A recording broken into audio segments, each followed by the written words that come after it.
નમસ્કાર વિદ્યાર્થી મિત્રો, અમારી આ મનગમતી ચેનલ મેથ્સ ઓનલાઈન સ્ટડીની અંદર તમારું હાર્દિક સ્વાગત કરું છું. ચાલો, કેમ છો બધા મિત્રો? મજામાં ને? તો આજે આપણે સ્વાધ્યાય 8.2 ની અંદર પ્રશ્ન નંબર 1 સરવાળા કરો એ વિશે શીખવાનું છે. સામાન્ય રીતે આપણે જોઈએ તો આપણે સૌ કોઈને સરવાળા, બાદબાકી, ગુણાકાર અને ભાગાકાર આવડે છે. હવે આ થોડા અલગ રીતે સરવાળા કરવાના છે, તો કઈ રીતે એ આપણે હવે જોવાનું છે. સૌપ્રથમ સરવાળા કરવા માટે આપણે નીચેની સંખ્યાઓનો લસા લેવાનો હોય છે. કોઈ પણ સંખ્યાને ચડતા ક્રમમાં ગોઠવવી હોય, ઉતરતા ક્રમમાં ગોઠવવી હોય, નાની છે કે મોટી તે જોવું હોય, એના માટે સૌપ્રથમ નીચેનો છેદ સરખો કરવો પડે છે.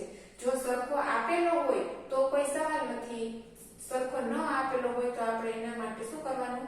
લસા લેવો પડે છે. અત્યારે આપણને આ બંનેનો છેદ છે એ સરખો આપેલો છે 4 4, એટલા માટે અહીંયા કોઈ છેદ લેવાની જરૂર, લસા લેવાની જરૂર પડતી નથી. આ દાખલો ડાયરેક્ટ આપણે કરવાનો છે. 5 + -11 છેદમાં 4. તો હવે અહીંયા તમે જો બંને નિશાનીઓ ભેગી થઈ છે, તો શું કરવાનું? સરવાળો કરવાનો કે બાદબાકી કરવાની? એના માટેના 4 સૂત્ર હું તમને આપું છું. એ સૂત્ર પ્રમાણે જ આપણે કોઈ પણ નિશાનીઓનો ગુણાકાર થાય છે.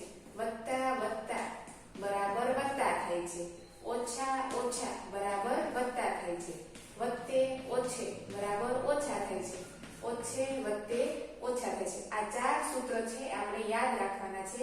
હવે તમે જો અહીંયા કઈ કઈ નિશાનીઓ છે? વત્તા અને ઓછા, વત્તા અને ઓછા. તો શું થાય? તો ઓછા થાય. આ બંનેનું શું કરવાનું થાય? બાદબાકી કરવાનું થાય. પરંતુ બાદબાકી કર્યા પછી નિશાની હંમેશા મોટા પદની રાખવાની હોય છે. હવે આ બંનેની માઈનસ અને પ્લસ એટલે કે માઈનસ, એટલે કે 5 માંથી 11 ન જાય તો 11 માંથી 5 જાય એટલે કેટલા વધે? 6 વધે. પરંતુ કેવા 6 વધે? માઈનસ, મોટું પદ હોય એની નિશાની રાખવાની છે. 6/2. હવે તમે જુઓ અહીંયા તમારે છેદ ઉડે એમ હોય તો આપણે ઉડાડવાના હોય છે, એટલે કે 2 દુ 4 અને 3 દુ 6, એટલે કે -3/2. આનો સરવાળાનો જવાબ આપણે આવો મળે છે, -2/3. હવે આપણે નંબર 2 જોવો છે.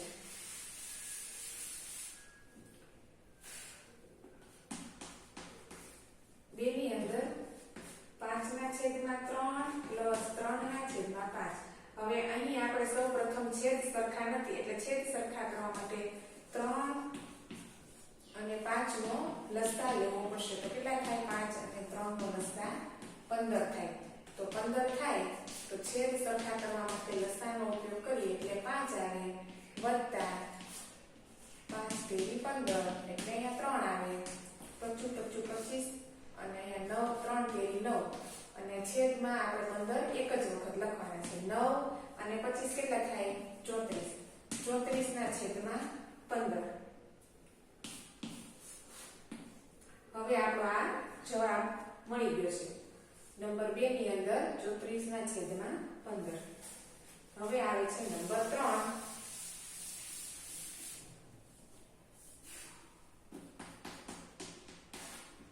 -9/10 વત્તા 22/15. તો સૌપ્રથમ તો આપણે અહીંયા લસા લેવાનો છે 10 અને 15 નો લસા બરાબર કેટલો થશે જોઈ લઈએ. અહીંયા 10 છે, અહીંયા 15 છે.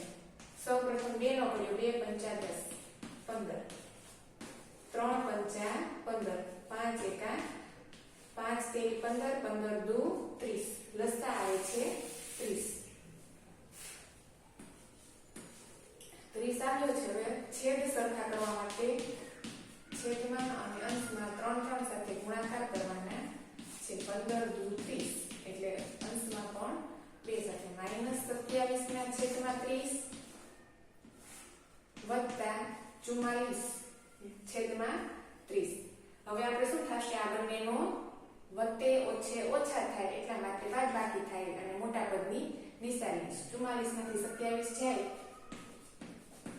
44 માંથી 27 એટલે અહીંયા 10, અહીંયા 3 અને 7 17, એટલે કે 17/30 વધે છે.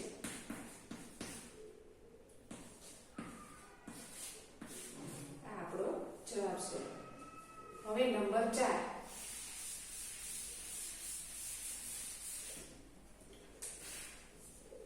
નંબર 4 ની અંદર -3 ના છેદમાં -11 પ્લસ 5 ના છેદમાં 9. હવે આનો આપણે છેદનો પહેલા લસા લેવાનો છે એટલે કે -11 અને 9 નો લસા કેટલો આવે? લસા આપણે 99 આવે છે. લસા કેટલો આવ્યો? 99. તો હવે આપણે -3 ના છેદમાં -11 ગુણ્યા 99 એટલે કે 9 સાથે ગુણાકાર કરવાનો છે વત્તા 11 સાથે ગુણાકાર કરવાનો થશે.